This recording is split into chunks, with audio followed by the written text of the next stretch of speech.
नमस्कार विद्यार्थी मित्रांनो, क्रिएटिव्ह मॅथ्स मराठी या आपल्या लाडक्या युट्यूब चॅनलमध्ये पुन्हा एकदा तुमच्या सगळ्यांचं सहर्ष स्वागत आहे.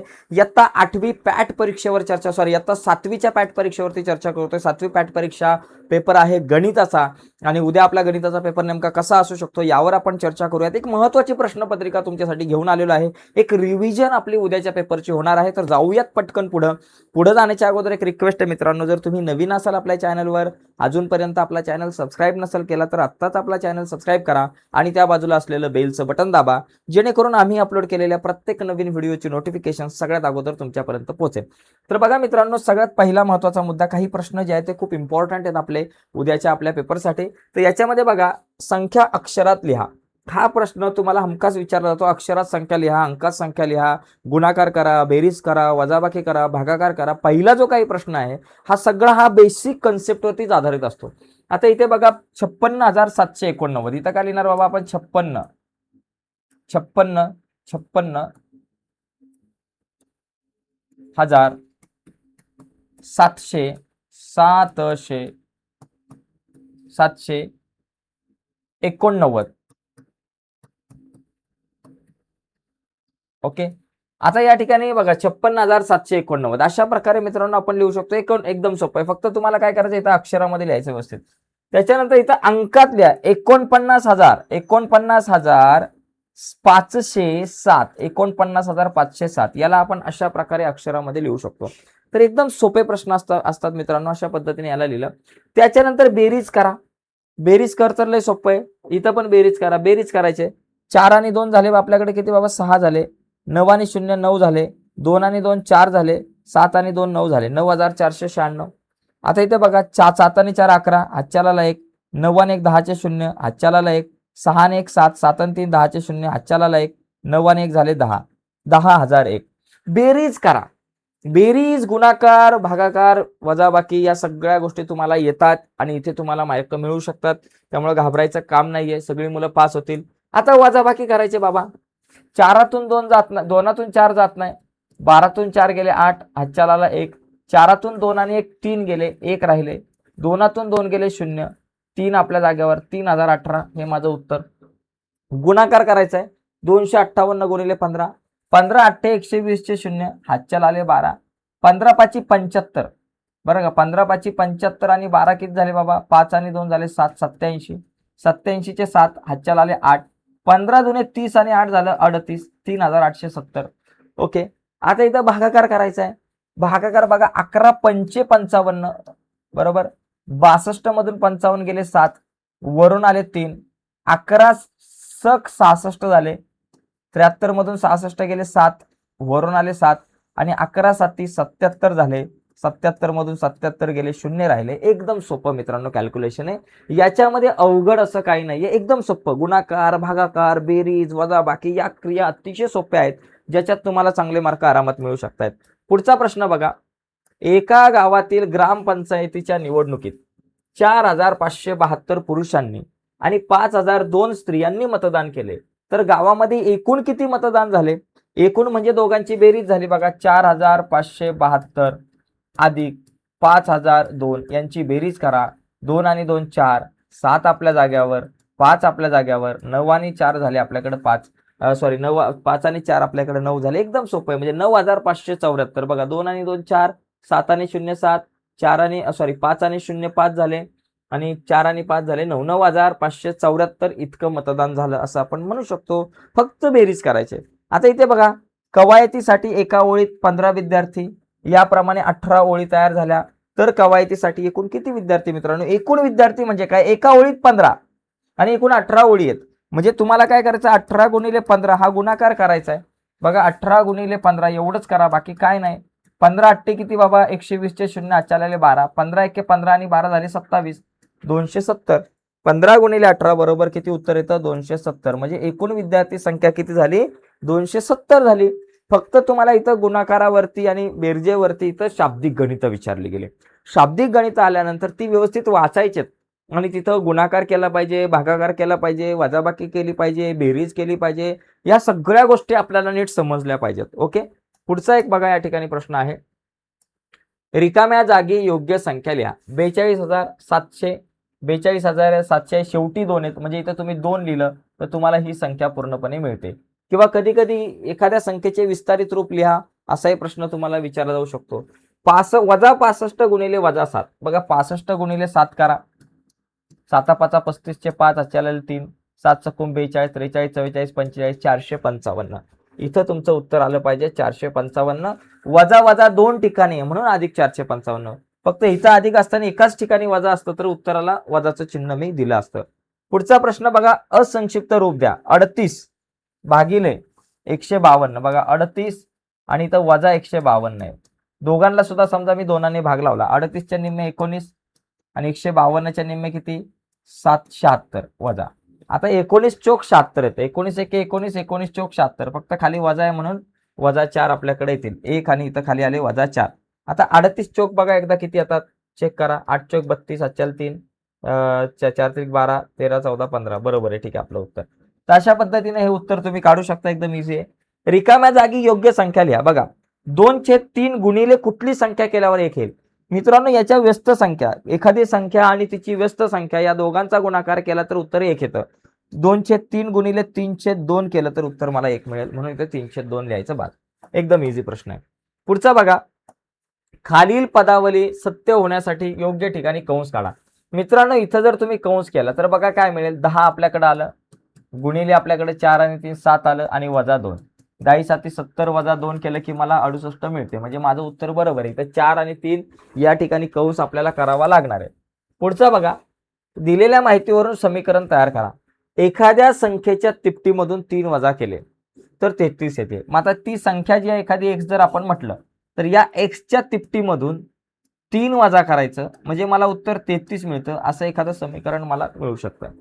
पुढे बघा 44 वरती तर बघा बरेचसे शून्य आहेत. ही संख्या 10च्या घातांकाच्या स्वरूपात लिही. मग 44 गुणिले 10चा कितवा घात लिहिणार मी. बघा किती शून्य आहेत. 1 2 3 4 5 6 7 8 शून्य आहे. 10चा 8वा घात. जेवढे शून्य आहेत 44 गुणिले 10चा 8वा घात. 7 शून्य असतं तर 7वा घात. बरोबर 8 शून्य आहेत बघा. 1 2 3 4 हे 4 हे 4 8 शून्य. 4चा चौथा घात गुणिले 4चा वजा चौथा घात. उत्तर काय येईल बाबा. बघा 4चा 4 अधिक वजा चौथा घात बरोबर 4चा 4 वजा 4. 4चा 4 वजा 4 शून्यवा घात. कुठल्याही संख्येचा शून्यवा घात म्हणजे उत्तर 1 असतं. म्हणजे इथं तुम्हाला उत्तर येईल 1. इथं किंमत आपल्याकडे 1 येणार आहे. ओके, घातांकाचे नियम माहिती पाहिजेत. पुढचा बघा, दिलेल्या विधानामधून योग्य अयोग्य शब्द खोड. वजा 1 यमचा वजा 1चा यमवा घात बरोबर 1 असताना यम ही समसंख्या असेल ना मित्रांनो, इथं अयोग्य शब्द खोडायचा आहे. समसंख्या जर असेल म्हणजे वजा कुठल्याही संख्येचा समघातांक असेल, इथं जर यमच्या जागेवरती जर समसंख्या असेल तर उत्तर जे येताना ते तुमचं जे उत्तर जे येताना ते तुमचं धनसंख्या येते, म्हणजे तिथं अधिक 1 येतं. समजा इथं जर विषम संख्या असतील, इथं जर वजा 1 आला असतं उत्तर तर विषम संख्या. तर तुम्ही विचार करा, वजा 1चा वर्ग केला तर तुम्हाला 1 मिळणार. वजा 1चा चौथा घात केला तर 1 मिळणार. वजा 1चा तुम्ही 6वा घात केला तरी 1 मिळणार. पण वजा 1चा जर तुम्ही 7वा घात केला तर वजा 1 मिळेल. 5वा घात केला वजा 1 मिळेल. म्हणजे इथं जर विषम संख्या असेल तर वजा 1 उत्तर येतं. समसंख्या आहे म्हणून अधिक 1. ओके, इथं वजा 1 असतं तर मी विषम समसंख्या कट केली असते. त्रिकोणाच्या बाजूंचे लंब दुभाजक एक संपाती असतात. त्यांच्या संपात बिंदूस काय म्हणतात. परिमध्य.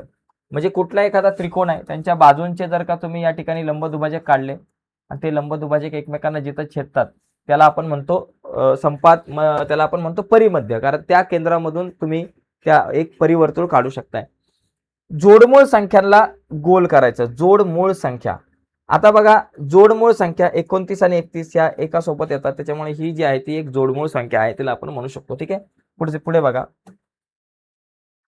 8 किलो साखरेची किंमत 320 रुपये आहे, तर 5 किलो साखरेची किंमत काढा. मित्रांनो 8 किलो साखरेची किंमत 320. मग 1 किलो साखरेची किंमत किती बाबा. 8 ने 320 ला भागला. बघा 8 चौक 32. 32 32 गेले 0, वरून आले 0. 8 0 0 झालं. 0 गेले 0 आले 40. 1 किलो साखरेची किंमत. 1 किलो साखरेची किंमत किती झाली बाबा. 1 किलो साखरेची किंमत बरोबर आपल्याला किती मिळाली. किंमत मिळाली बरोबर रुपये 40. 40 रुपये बरोबर. आपल्याला विचारले 5 किलो साखरेची किंमत. 5 किलो साखरेची किंमत किती. 40 गुणिले 5 करा. 4 पंचे 20 किती झाले बाबा 200 रुपये. एकदम सोपं आहे. सोपं आहे, म्हणजे पहिला भागाकार करा नंतर गुणाकार करा, दोन्ही क्रिया या ठिकाणी आल्या. पुढचं गणित काय, एक काम पूर्ण करण्यासाठी 5 मजुरांना 15 दिवस लागतात, तर 3 मजुरांना किती लागतील बघा.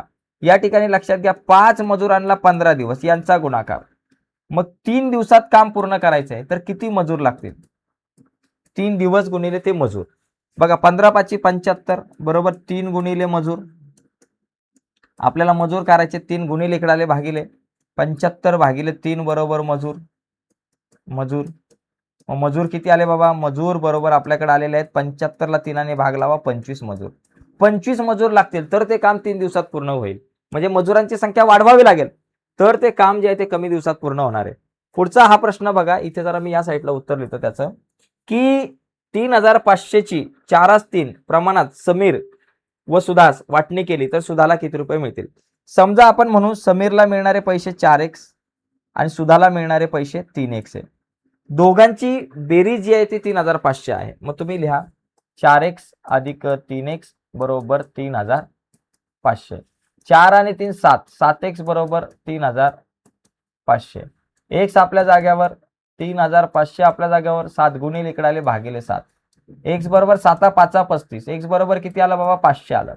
आता x ची किंमत 500. आपल्याला काय विचारलंय बाबा, सुधाला किती वाटणी मिळणार. सुधाला मिळणारी वाटणी 3x आहे.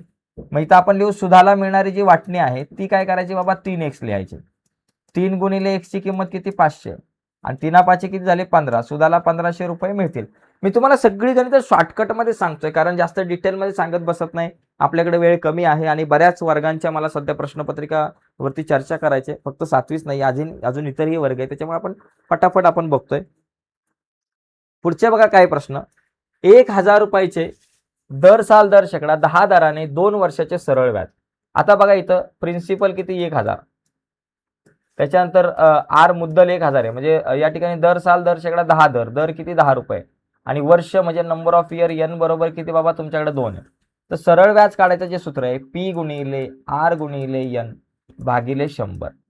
P किती बाबा 1000 गुणिले R किती 10 गुणिले आपले 2 भागिले 100. 0 0 0 0 गेले. 100 गुणिले 2 किती झाले बाबा 200. 200 रुपये सरळ व्याज या ठिकाणी येऊ शकतं 2 वर्षाचं. ओके, एकदम सोपं आहे. सोबतच्या आकृतीत विशाल कंसाचं माप. विशाल कंस कुठला बाबा, हा बघा, हा तुमचा AYB जो आहे, कंस AYB, कंस AYB हा विशाल कंस आहे. लघु कंस विचारला असतं तर कंस AXB म्हटलं असतं. कंस AXB लघु कंस आहे. लघु कंस विचारलं तर त्या लघु कंसाचं माप लिहायचंय. आता इथं खालील दिलेल्या आकृतीत दिलेल्या माहितीचा वापर करून परिमिती काढा. परिमिती म्हणजे बघा ही 2 सेमी आहे तर ही पण 2 सेंटीमीटर असणार आहे. आता हा बघा ही 1 सेंटीमीटर, ही 1 सेंटीमीटर, ही 1 सेंटीमीटर, 3 सेंटीमीटर झाली ना, म्हणजे ही जी आहे ती तुमची 3 सेंटीमीटर असणार आहे. मग परिमिती किती झाली या आकृतीची,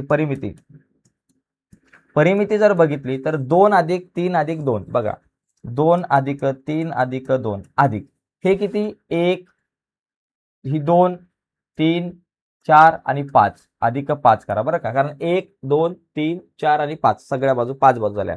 2 आणि 3 5 आणि 2 किती झाले बाबा 6 7 7 5 12 12 सेंटीमीटर. परिमिती किती येईल बाबा इथं 12 सेंटीमीटर येणार आहे. अशा पद्धतीने परिमिती म्हणजे काय, सगळ्या बाजूंची बेरीज. ओके, पुढचा प्रश्न बघा, शबानाला मित्राच्या वाढदिवसानिमित्त भेटवस्तू द्यायची आहे. ही भेटवस्तू तिने एका इष्टिका चिती खोक्यात ठेवली आहे. त्या खोक्याची लांबी 11 सेमी, रुंदी 8 सेमी, उंची 5 सेमी आहे. तर खोक्याला बाहेरून एक रंगीत कागद तंतोतंत लावायचा आहे, तर तो किती लागेल. बघा लांबी जर तुम्ही बघितलं 11 सेंटीमीटर, त्याच्यानंतर मला रुंदी दिलेली आहे 8 सेंटीमीटर, त्याच्यानंतर उंची दिलेली आहे 5 सेंटीमीटर आणि आपल्याला काय करायचंय बाहेरून रंगीत कागद लावायचा आहे, म्हणजे मला काय करायचंय एकूण पृष्ठफळ काढावं लागणार आहे.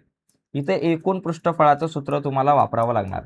ओके, कारण सगळ्या पृष्ठांना तो कागद लावायचा आहे. त्याचं सूत्र आहे 2 कंसात LB अधिक BH अधिक LH, हे सूत्र लक्षात घ्या. 2 कंसात LB म्हणजे काय 11 गुणिले 8, 11 गुणिले 8 अधिक BH म्हणजे 8 गुणिले 5 अधिक LH, L किती 11 आणि H किती 5, 11 गुणिले 5 झालं. आता बघा काय होईल, 2 कंसात 11 8 88 8 पंचे 40 बरोबर अधिक 8 पंचे 40 अधिक 11 पंचे 55. आता यांची बेरीज करा, 2 गुणिले या सगळ्यांची बेरीज 88 55 आणि 40 बघा 8 5 13चे 3 हातच्याला 1, 8 5 13 14, 14 आणि 4 किती झाले 15 16 17 18 183. 183 गुणिले 2 करा. सॉरी बेत्रिक 6, 82 16चे 6 हातच्याला 1, 2 1 2 आणि 1 3 366 सेंटीमीटरचा वर्ग किंवा चौरस सेंटीमीटर एवढं मित्रांनो कागद लागू शकतो. म्हणजे एकूण पृष्ठफळ आपल्याला फक्त काढायचं आहे, बाकी काय नाही. तर अशा पद्धतीने मित्रांनो आपल्याला एखादी प्रश्नपत्रिका येऊ शकते. आणखी बघा याच्यामध्ये काही प्रश्न आहे. इथं बघा 3K 4K 5K हे पायथागोरसचं त्रिकूट आहे. के ची किंमत कोणतीही एक नैसर्गिक संख्या घेऊन पायथागोरसचे त्रिकूट काढा. आता समजा मी जर के बरोबर 1 घेतली तर पायथागोरसचं त्रिकूट काय बाबा 3K. 3 गुणिले के ची किंमत 1, 3 1 3. त्याच्यानंतर 4K म्हणजे 4 गुणिले 1 केलं तर 4 1 4 4 आणि 5K 5 गुणिले काय करा 1 करा 5 1 5 म्हणजे पायथागोरसचं त्रिकूट काय आलं 3 4 5. किंवा एखादा म्हटला सर मी के बरोबर 2 घेतो तर 3K बरोबर किती 3 गुणिले 2 बरोबर 6.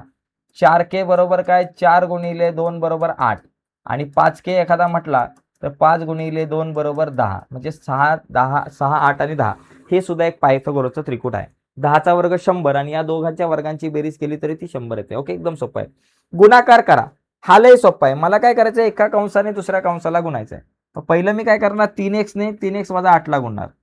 3x ने गुणायचं कोणाला 3x वजा 8 ला आणि नंतर ह्या अधिक 8 ने गुणायचं आहे. कोणाला 3x वजा 8 ला.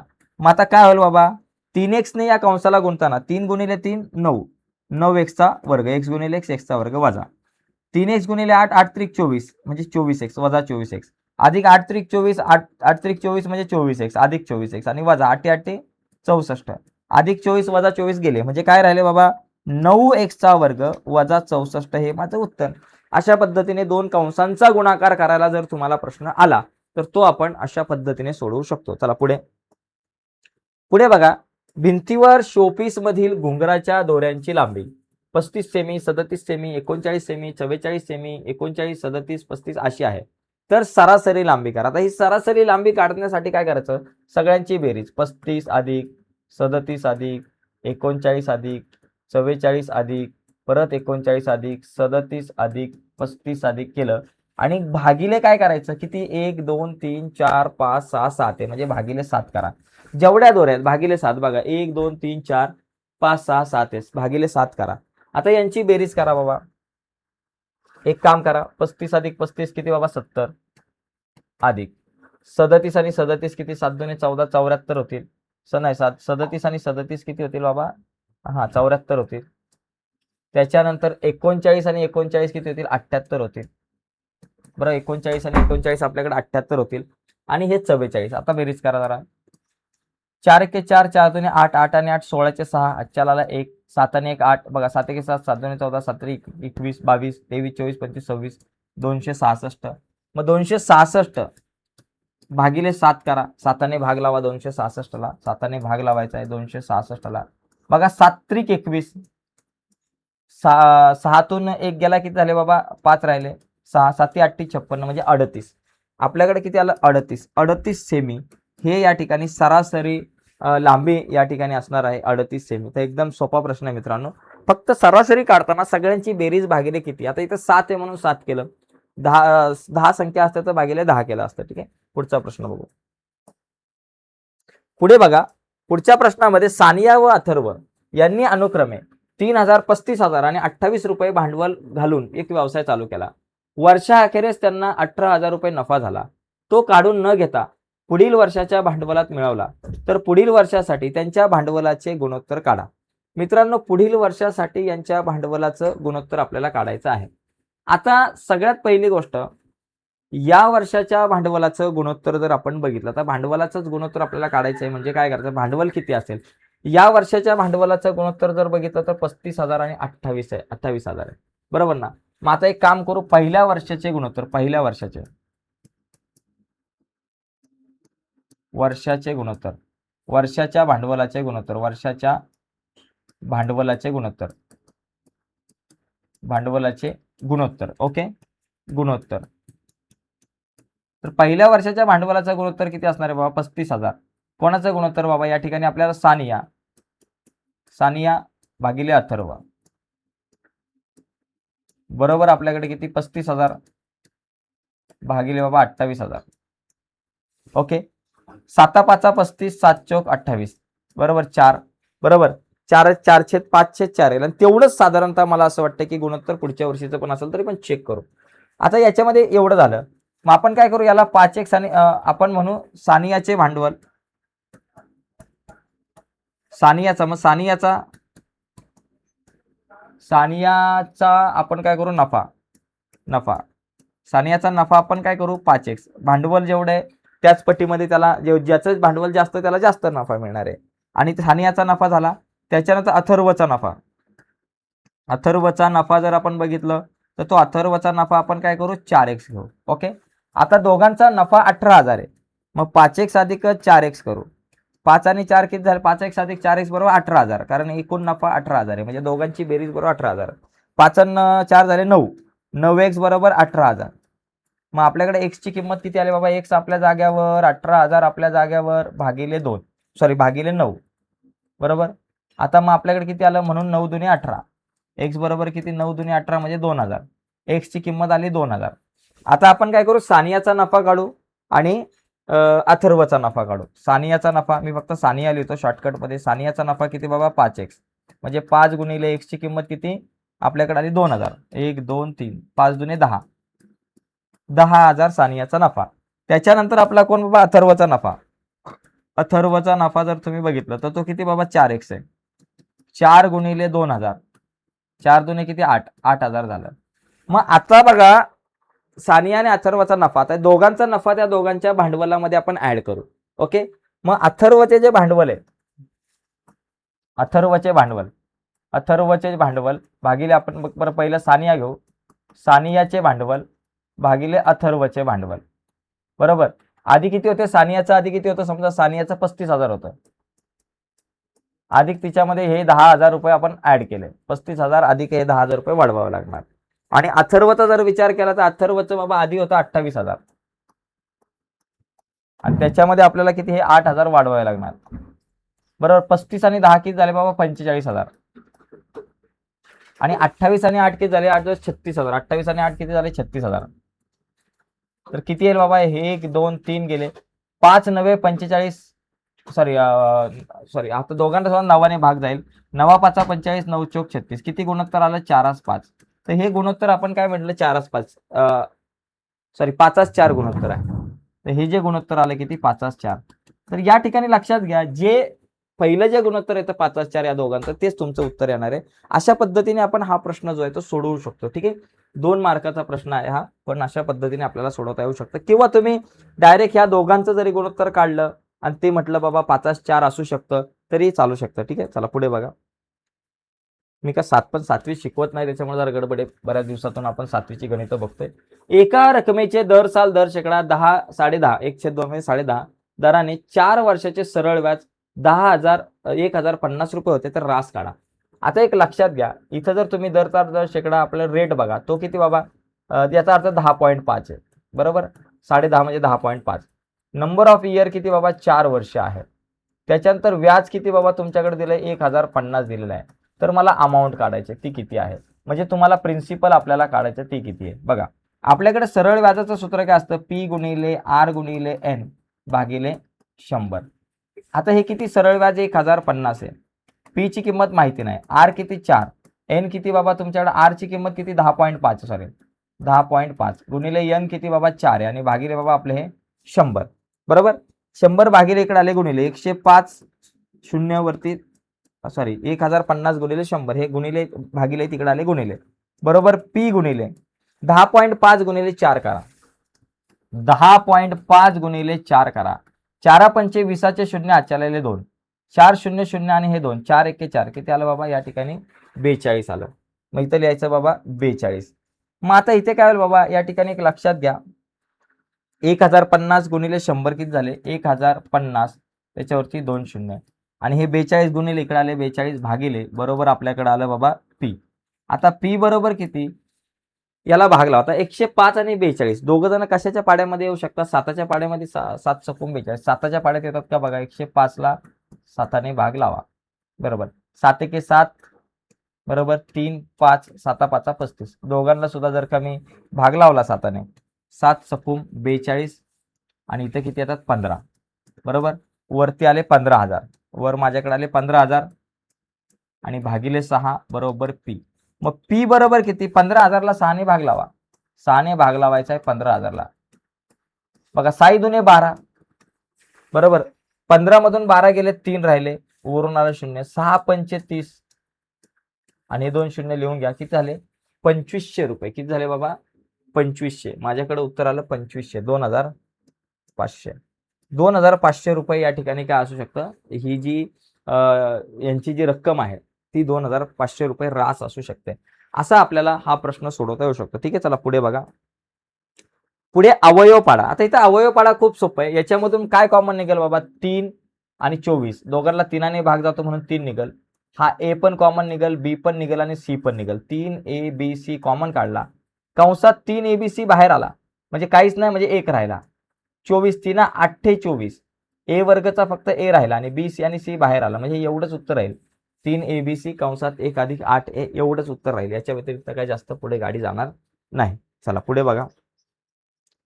एका त्रिकोणाच्या बाजू 0.7 सेमी, 2.4 सेमी आणि 2.5 सेमी आहे, तर त्यावरून तो काटकोन त्रिकोण आहे की नाही ते बघा. पहिली गोष्ट, सगळ्यात मोठी बाजू 2.5 आहे. मग 2.5चा वर्ग करा, जो किती येतो बाबा? 6.25, बरोबर. 25चा वर्ग 625 म्हणून 2.5चा वर्ग 6.25. आता या दोन छोट्या बाजूंच्या वर्गांची बेरीज करा. 0.7चा वर्ग अधिक 2.4चा वर्ग. 0.7चा वर्ग 0.49, बरोबर, अधिक 2.4चा वर्ग 5.76. दोघांची बेरीज करा. 0.49 अधिक 5.76. 9 आणि 6 15चे 5 हातचाराला 1, 7 आणि 1 8, 8 आणि 4 12चे 2 हातचाराला 1, 625 म्हणजे 6.25. इथं पण उत्तर किती येणार आहे? 6.25. याला नंबर द्या 2. मग इथं लिहायचं 1 व 2 वरून आपल्या काय लक्षात येते की बाबा 2.5चा जो वर्ग आहे, मोठ्या बाजूचा वर्ग, हा इतर दोन बाजूंच्या वर्गांच्या बेरजे इतका असतो. म्हणजे किती बाबा? 0.7चा वर्ग अधिक 2.4चा वर्ग एवढा असतो. म्हणून आपण म्हणू शकतो की हा काटकोन त्रिकोण आहे. म्हणून लिहायचं खाली, दिलेला त्रिकोण हा काटकोन त्रिकोण आहे, कारण मोठ्या बाजूचा वर्ग इतर दोन बाजूंच्या वर्गांच्या बेरजे इतका असतो म्हणून. पुढे बघा. 17 मीटर लांबीची एक शिडी जमिनीपासून 8 मीटर उंचीवरच्या खिडकीपासून पोहोचते. बघा, ही अशी जमीन आहे. जमिनीपासून 8 मीटर उंचीवरती समजा ही खिडकी आहे.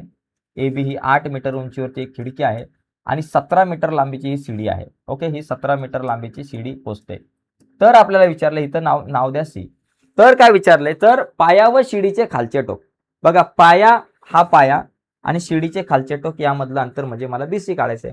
मग बीसी काढण्यासाठी मी तर पायथागोरसचा प्रमेय वापरणार की बाबा काटकोन त्रिकोण एबीसी मध्ये एसीचा वर्ग बरोबर एबी वर्ग अधिक बीसी वर्ग, बरोबर एबीचा वर्ग अधिक बीसीचा वर्ग. एसी किती बाबा? 17 दिलंय, 17चा वर्ग बरोबर एबी आपल्याकडे 8 आहे म्हणून इथं लिहायचं 8चा वर्ग अधिक बीसीचा वर्ग आपल्या जाग्यावर. 17चा वर्ग 289, 8चा वर्ग 64, बीसीचा वर्ग आपल्या जाग्यावर 64 अधिक इकडे आले वजा 289 वजा 64 करा बरोबर बीसीचा वर्ग. मग बीसीचा वर्ग किती? 289 मधून 64 गेले, किती राहिले? 9तून 4 गेले 5, 8तून 6 गेले 2 आणि हा 2 225. बीसीचा वर्ग 225. मग बीसी किती बाबा? 225चं वर्गमूळ येतं 15. 225चं वर्गमूळ 15 म्हणजे बीसी बरोबर 15. याचा अर्थ शिडीचे खालचे, भिंतीचा पाया व शिडीचे खालचे टोक यामधलं अंतर किती? 15 मीटर असणार आहे. मग इथं शेवटी उत्तर लिहायचं शिडीचे खालचे टोक आणि त्याचबरोबर भिंतीचा पाया यामधलं अंतर 15 सेमी. अशा पद्धतीची गणित आकडे वगैरे बदलून येऊ शकतात. हे जे गणित आहे हे पायथागोरसचं प्रमेय या कन्सेप्टवरती आधारित हे गणित आहे. पुढे बघा, इथं विस्तार सूत्राचा वापर करून किंमत काढायची. बघा, इथं 48 म्हणजे काय बाबा? 50 वजा 2 आणि 52 म्हणजे 50 अधिक 2. आता हे विस्तार सूत्र काय बाबा? ए वजा बी ए अधिक बी म्हणजे काय असतं बाबा? ए वजा बी ए अधिक बी बरोबर काय असतं? ए वर्ग वजा बी वर्ग असतो. मग त्याप्रमाणे विस्तार ए वर्ग म्हणजे 50 आहे म्हणून 50चा वर्ग आणि इथं वजा 2चा वर्ग. 50चा वर्ग किती? 5 5 25, 2500 वजा 2चा वर्ग किती? 4. मग इथं किती आलं? 2496. 2500 मधून 4 गेले 2496 माझ्याकडे उत्तर आलं. तर एकदम सोपं आहे मित्रांनो, विस्तार सूत्र वापरायचं आहे फक्त, बाकी काय नाही. पुढचा प्रश्न बघा. इथे ताळ्याच्या खुणा करत बसायचंय, इथं काय जास्त टेन्शन नाहीये. बघा इथं किती 5 आणि 1 6, इथं 8 आहे. 1 2 3 4 5 6 7 8 झालं. इथं 3 आहेत, 3 लिहून टाका. इथं 0 काय लिहू नका. इथं 13 1 2 3 4 5 1 2 3 4 5 1 2 3 4 5 10 झाले. 1 2 3 13 झाले. झालं टोटल 30 आहे. विषय संपला. काहीच नाही. एवढंच करायचं मित्रांनो. 3 मार्क तुम्हाला आरामात मिळून जातील. पुढे एका वर्तुळाकार मैदानाची त्रिज्या 3.5 सेंटीमीटर आहे. मैदानाच्या परिघावर 11 मुली समान अंतरावर उभ्या करावायच्या असल्यास 2 मुलींमध्ये अंतर किती ठेवावं लागेल. आता मैदानाची त्रिज्या आर बरोबर किती 3.5 सेंटीमीटर बरोबर 3.5 सेंटीमीटर आहे. या वर्तुळावरती मुली अशा उभ्या आहेत. 11 मुली तुम्हाला उभ्या करायच्या आहेत. तर त्या प्रत्येक मुलींमधलं अंतर किती ते काढण्यासाठी हा वर्तुळाचा परिघ आपल्याला माहिती पाहिजे. त्या वर्तुळाच्या परिघाला 11 ने भाग लावलं की माझं उत्तर येईल. आता वर्तुळाचा पहिला काय करू आपण परिघ काढू. वर्तुळाचा परिघ, परिघाचं सूत्र 2 पाय आणि आर. बघा 2 गुणिले पायाची किंमत 22/7 आणि गुणिले आर ची किंमत आहे 3.5. 7 एके 7, 7 5 35 म्हणजे 0.5. 2 गुणिले 22 गुणिले 0.5 किती 22 पंचे 110 आणि 22 110 आणि 0.5 1 पॉईंट अलीकडे आला म्हणजे माझ्याकडे किती उत्तर येईल या ठिकाणी साधारणतः माझ्याकडे उत्तर येणार आहे 11 बरोबर. 22 गुणिले 0.5 11, 11 दुने 22 किती झालं बाबा 22 मीटर काय झालं बाबा वर्तुळाचा परिघ बरोबर. आता या ठिकाणी आपल्याला काय विचारले 2 मुलींमधलं अंतर किती. 2 मुलींमधील अंतर, 2 मुलींमधील अंतर. आता ते अंतर काढायचं असेल तर एकूण अंतर किती बाबा तुमच्याकडे 22 मीटर एवढंच अंतर आहे आणि मुलींची संख्या किती आहे बाबा 11. आता 11 दुने 22 म्हणजे 2 मीटर म्हणजे प्रत्येक या ठिकाणी 2 मुलींमधलं जे अंतर आहे ते जर तुम्ही 2-2 मीटर ठेवलं तर 11 मुली एकदम व्यवस्थित उभ्या राहू शकतात. तर एकदम सोपा प्रश्न आहे. परिघ काढायचा, परिघाला 11 ने भाग लावायचा, तुमचं उत्तर आलं. ओके पुढे बघा. एका चौरसाची बाजू तिप्पट केली तर त्याचे क्षेत्रफळ मूळ क्षेत्रफळाच्या किती पट होईल. बघा चौरसाची बाजू तिप्पट केली. आता चौरसाची बाजू जी आहे समजा चौरसाची बाजू समजा ए घेऊ. आता बाजू ए घेतली तर क्षेत्रफळ किती येईल. क्षेत्रफळ बाजू ए घेतली तर क्षेत्रफळ किती होईल बाबा बाजूचा वर्ग म्हणजे ए वर्ग. क्षेत्रफळ काय असतं बाजू वर्ग असतं ए वर्ग. आता काय विचारलंय चौरसाच्या बाजूची तिप्पट केली तर क्षेत्रफळ मूळ क्षेत्रफळाच्या किती पट होईल. आता बाजू समजा तिप्पट केली, बाजू आपण समजा तिप्पट केली म्हणजे 3a. मग चौरसाचं क्षेत्रफळ किती बाबा. क्षेत्रफळ काय येणार बाबा बाजूचा वर्ग म्हणजे 3a चा वर्ग, 3चा वर्ग 9a चा वर्ग 9a वर्ग. आता हे बघा मूळ क्षेत्रफळ आणि त्याच्यानंतर हे आलेलं क्षेत्रफळ, बाजू तिप्पट केल्यानंतर आलेलं हे क्षेत्रफळ बरोबर. आता लक्षात घ्या प्रश्न काय चौरसाच्या बाजूची तिप्पट केली तर क्षेत्रफळ मूळ क्षेत्रफळाच्या किती पट झाले 9 पट झालं म्हणजे ए वर्ग होता इथं 9a झालं म्हणजे क्षेत्रफळ किती होतील 9 पट. आपलं उत्तर किती आलं पाहिजे 9 पट आलं पाहिजे. म्हणजे आलेल्या नवीन चौरसाचं क्षेत्रफळ हे मूळ चौरसाच्या क्षेत्रफळाच्या 9 पट असेल. ओके तर अशा पद्धतीने मित्रांनो आपण हे सगळे प्रश्न सोडवू शकतो. आता हा एक प्रश्न आहे, या प्रश्नावर आधारित आपल्याला काही गणित आहेत अशा प्रकारे हे आपल्याला सोडवायचे आहेत. बघा इथं काय दिलंय खालील बँक पासबुकचं एक पान दिलेलं आहे. म्हणजे पहिल्या दिवशी तारीख होती 2/2/2016, कॅश जमा केलेले आहेत म्हणजे कॅश आहेत बँकेमध्ये, कॅश जमा केलेत. किती रुपये जमा केले 1500 रुपये आणि एकूण बॅलन्स झाले 7000 रुपये बरोबर. 1500 जमा केल्यावर 7000 झाले. नंतर चेकनी जमा केले 23 चेकचा नंबर दिलाय 5000 जमा केले 5000 अधिक 7000 12000 शिल्लक राहिले. ओके त्याच्यानंतर पुढे काय झालेलं आहे बाबा पुढे झालं आपल्याकडं या ठिकाणी परत चेकने 3000 रुपये काढलेले आहेत. चेकने 3000 काढले 12तून 3 गेले 9000 राहिले. त्याच्यानंतर परत कॅशने काढले पैसे 1500 रुपये 9तून 1500 गेले 7500 आणि परत एक इंटरेस्ट जमा झालाय 135 रुपये. 135 रुपये जर जमा झाले 7500 मध्ये तर 7635 आहे. प्रश्न काय की 2/2/2016 ला बँकेमध्ये जमा केलेली रक्कम 1500 आहे आणि शिल्लक रक्कम किती. 2/2 ला शिल्लक रक्कम किती बाबा बघा 2/2 ला जमा केलेली 1500 आहे, शिल्लक किती 7000 रुपये. मग इथं 7000 रुपये तुमचं उत्तर आलं पाहिजे. परत 12/2 ला चेकने रक्कम काढलेली रक्कम किती आहे आणि शिल्लक 9000 राहिलेले आहेत म्हणजे 12/2 ला काढलेली रक्कम किती 12/2 ला काढलेली रक्कम 3000 रुपये. मग तिथं 3000 रुपये उत्तर आलं पाहिजे. म्हणजे अशा पद्धतीने ही एक प्रश्नपत्रिका आपण बघितली. आता हीच येईल का सांगता येत नाही पण या पद्धतीची तुमची प्रश्नपत्रिका येऊ शकते. मित्रांनो घाबरायचं नाहीये. या परीक्षेची तयारी करत असताना 2 टप्प्यांवरती तयारी करणं गरजेचं आहे. पहिला टप्पा म्हणजे तुमच्या बेसिक कन्सेप्ट आतापर्यंत 1ली ते 6वी पर्यंत तुम्ही ज्या काही गोष्टी शिकलात, त्या तुम्हाला किती येतात ते जाणून घेतलं जाईल. ज्याच्यामध्ये गुणाकार, भागाकार, बेरीज, वजाबाकी या छोट्या-छोट्या संकल्पनांवरती आधारित शाब्दिक गणितं असे काही प्रश्न छोटे-छोटे तुम्हाला विचारले जाऊ शकतात. संख्या अंकात लिहा, संख्या शब्दात लिहा अशा प्रकारचे प्रश्न विचारले जाऊ शकतात आणि त्याच्यानंतर तुमच्या पाठ्यपुस्तकावरती संपूर्ण पाठ्यपुस्तकावर आधारित काही प्रश्न असतील. पण ते सगळे प्रश्न सोपे-सोपे असतील. यासाठी पाठ्यपुस्तकामधली जी काही महत्त्वाची सूत्र आहे, गुणधर्म आहे, संकल्पना आहे, या सगळ्या गोष्टी आपण नीट समजून घेतल्या पाहिजेत. तर आजच्या या चर्चेमध्ये मित्रांनो इथेच थांबूयात. नक्कीच तुम्हाला व्हिडिओ आवडले असेल तर व्हिडिओला लाईक करा. नवीन असाल चॅनलवर, अजूनपर्यंत चॅनल सबस्क्राईब नसेल केला तर आत्ताच आपला चॅनल सबस्क्राईब करून त्या बाजूला असलेलं बेलचं बटन दाबा, जेणेकरून आम्ही अपलोड केलेल्या प्रत्येक नवीन व्हिडिओची नोटिफिकेशन तुमच्यापर्यंत पोहोचेल. बाय मित्रांनो, धन्यवाद सर्वांना.